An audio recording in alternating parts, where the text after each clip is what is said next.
The 8th Petersburg Climate Dialogue concluded on Tuesday, the 23rd of May, with a clear commitment to Paris Agreement and to its ambitious implementation.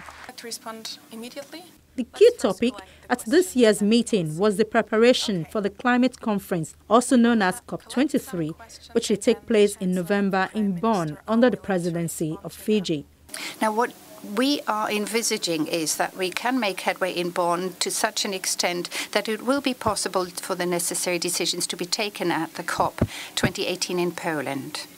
Next year, and we will have a facilitative dialogue, and our intention is to prepare for that dialogue.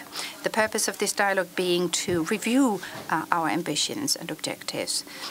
At the same time, it is a test run for the global stock-taking in the year 2023. The Presidency of the Republic of Fiji shines a spotlight on those states that are hardest hit by climate change. In the face of their situation, it becomes obvious that we have to act with great speed, because it's not a question of money, it's a question of survival. And one has to remind oneself of that time and again. Already today, 50% of Germany's climate finance, through which we support other countries, flows into adaptation to climate change. The German government has been organizing the Petersburg Climate Dialogue since 2010, when it was held in Petersburg, near Bonn. This meeting has now established itself as an important event for international climate diplomacy. It's held in an informal setting to foster open debate. The co-chair at the Climate Dialogue is the country presiding over the next climate change conference. The combination of Europe's largest economy and a small island developing state like Fiji is symbolic of the kind of cooperation that we need to succeed.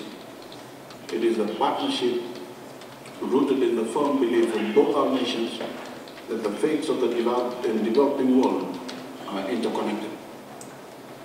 To put it simply, we are all in the same canoe together. So thank you very much. On the second day of the dialogue, ministers discussed the report released by the Organization for the Economic Cooperation and Development, titled Investing in Climate, Investing in Growth, prepared in the context of the German presidency of the Group of 20. The report describes the development pathways required to meet the Paris Agreement objectives and underlines the value of well-aligned policy packages in mobilizing investment and social support for the transition while enhancing growth. This is a big mirror, madam. We put the mirror in front of you and we say, do you like what you see in the mirror? Naked, you know? Because we want you to know exactly. But we do a little bit more. We paint a graph in the mirror and we put where you belong. You can choose. Do you like the place that you have in the graph? Or do you think you can do better? And also, something has changed dramatically since Stern and also other efforts. And that is, we have the COP21. We have the targets, the sustainable target. And we have the SDGs, which also have the targets. So these things are different. We have much more reference.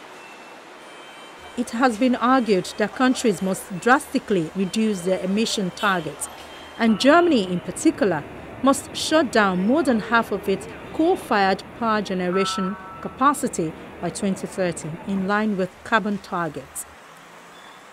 There is a fairly straightforward question, which is put a big, fat tax on carbon.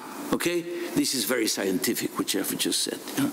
Big fat price on carbon. Now, why? Because it is transparent, it is direct, it's easy, it has immediate impact. The Swedes have it, and they look, they're the happiest people in the world. You know, they do very well. They have not lost competitiveness. No, they are a very nice society. And they have more than 100 euros per avoided ton. And in Europe, we're still playing around with 13 and 17 and, you know, whatever you want this. So all I'm saying is go for the target. Don't go for mechanisms. While the idea of taxing carbon is relished by many, some believe that it is not enough. The idea of smart cities delights some, although the cost is huge. Berlin's Senate Department for Economics, Technology and Research's UREF campus is working on such idea. On over 5 hectares in the heart of Berlin's Schöneberg, this site has grown into an intelligent urban quarter for work, research, education and living, a future location characterized by optimal energy efficiency building technologies, a local micro-smart grid and low running costs through the use of regenerative energies. Well, what we want to achieve is that this concept of smart grids are more widespread in cities, and next step is to interconnect them into a subordinated system and to achieve what is called a virtual power plant. That's one of the goals, and the other goal is to integrate the mobility so that the batteries of the cars can be used to stabilize the network, and as well the network can then supply the energy required for the mobility necessities of the people that are using those cars. Next step as well is the integration of public transportation into the electrical mobility, so to say, and as well households. So then having smart households that are more efficient in the use of the electricity. The renewable energy is not so concentrated. It's something that we cannot change. But what we can do is that by data integration and putting everything to work coordinately, definitely we can achieve comparable or even better results than having a conventional power plant. That's definitely possible. I am completely convinced that there is a possibility. Of course, we need to rely on the fact that the grids communicate each other and they share the energy. Let's say you take the consumption of a campus like this is far, far, far bigger than the capacity that the area of the campus has to produce the solar energy. So then we need to rely on other things that may be more effective producing and with less consumption. But at the end, if you have data exchange between the different elements, you can say that the campus, for example, is 100% green energy. One of the challenges we have is the regulation, definitely. The technology is well known, so we have all the elements, we know how everything works, but sometimes we get confronted with some rules that doesn't allow us to do what we would like to in terms of supply and energy, how flexible can be the reaction to certain conditions in the net. But that's something that is a kind of normal process, and every time that you have technology development, you need to adjust always the conditions in which everything plays its role. So that's one of the challenges. Another challenge is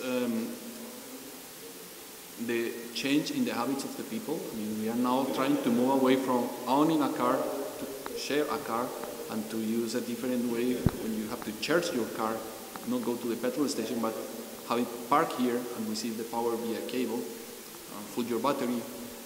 And those are small changes in life that we need to accomplish. Since the UREF campus is also a benchmark location for the Berlin Senate's Smart City strategy, it is a model project for the future. The site itself clearly focuses on the infrastructure, and its supply concept is fundamentally aligned with utilizing urban technologies to generate, as far as possible, carbon-neutral energy and optimal energy use.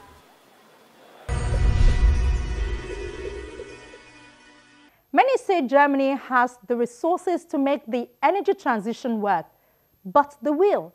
The leaders have to decide the next step, considering the economic gains on one hand and the environment on the other. The central challenge to people and places around the world is climate change. The costs of inaction are high, and smart solutions can propel economic opportunity, innovation, and greater energy reliability, goals that we all can embrace. But that's our program for the week. Thank you for watching. I'm Ayola Kasim, asking you to join us next week for a fresh episode of the program. But you can view this episode or any other episode of the program by going to our YouTube channel, youtube.com/channelsweb. Click on the playlist menu and then click at File. From all of us here in Lagos, it's bye for now.